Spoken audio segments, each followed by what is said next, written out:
Hello folks, welcome back to Sheepdog's House, your home for all things that go bang. I am your host, Old Sheepdog, and today I'm going to do something that I have never done.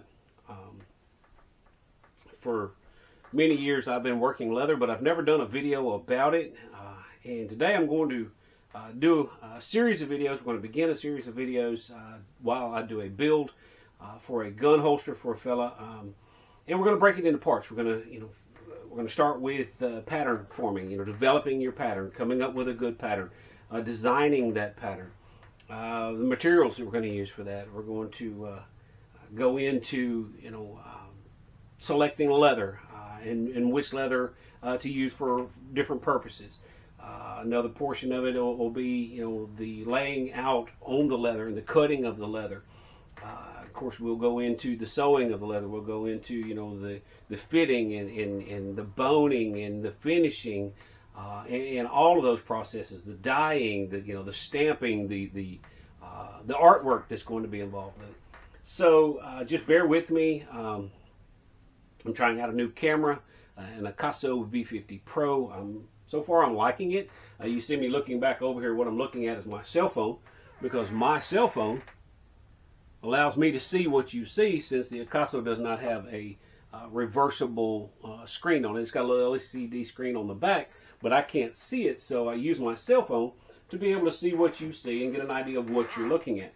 I could talk all day, you know how us preachers are, so let's get right into it. I had a guy who is a deputy sheriff in one of my neighboring parishes call me and ask me to put him together a holster, a leather holster, for a Browning 1911 380. This is the black label.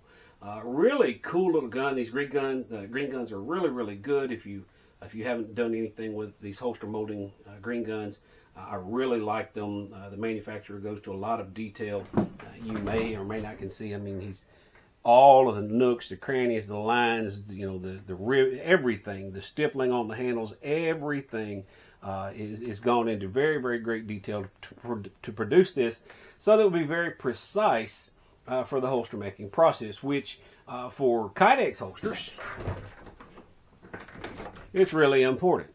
For a leather holster, not so much, but still important none the same.